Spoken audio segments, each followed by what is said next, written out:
Assalamualaikum warahmatullahi wabarakatuh. Perkenalkan, saya Ananda Lingga Fardisa dengan NIM 220108518.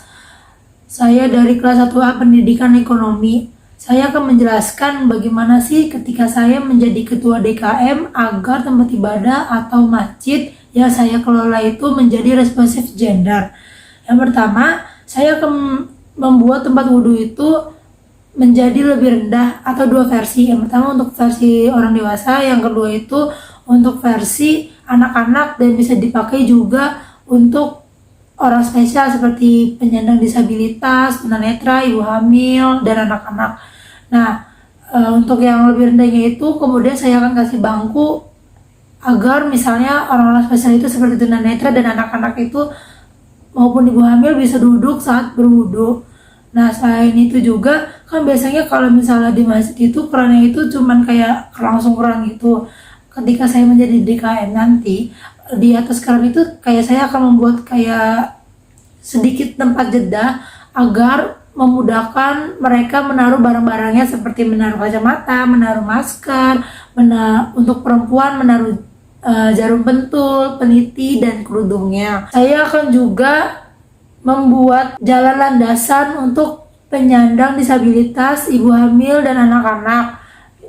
Terus di daerah sekitar masjid atau tempat ibadah itu, jika ibu mengetahui kayak blok-blok kuning itu yang biasa di jalanan Jakarta, saya akan membuat itu juga di sekitar area masjid saya, supaya orang-orang spesial seperti tunanetra ini ketika keluar masjid mereka itu dengan mudahnya bisa mengakses jalan dengan tongkatnya. Kedua, saya akan membuat tangga melandai dengan pegangan untuk orang dewasa yaitu 80 cm dan untuk anak-anak 65 cm.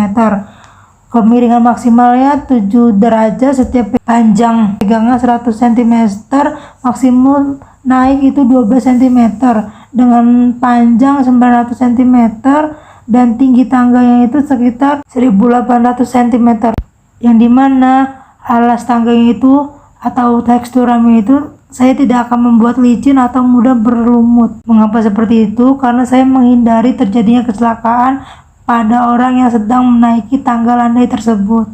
Untuk yang terakhir, saya akan menyediakan lift yang dimana sudah ramah tunanetra. Biasanya kan seperti yang kita ketahui lift-lift di sekitar itu belum ramah tunanetra. Nah, untuk ketika saya menjadi DKM nanti, saya akan memasangkan lift itu untuk tunanetra, disabilitas, dan ibu hamil yang menggunakannya. Kenapa saya bilang lift itu ramah tunanetra? Karena di dalam lift itu ada tombol-tombol yang bisa diraba oleh orang-orang spesial seperti orang tunanetra ini, dengan tujuan orang tunanetra ini mempermudah mereka naik ke lantai atas masjid agar mereka juga bisa ke masjid tanpa perlu bantuan ketika orang-orang di rumah mereka itu sedang tidak ada atau sedang ada keperluan di luar. Nah, mungkin segitu aja plan ketika saya menjadi DKM supaya tempat ibadah itu menjadi responsif gender. Maaf apabila ada kesalahan kata, kurang lebih mohon maaf. Billahi taufiq wal hidayah. Assalamualaikum warahmatullahi wabarakatuh.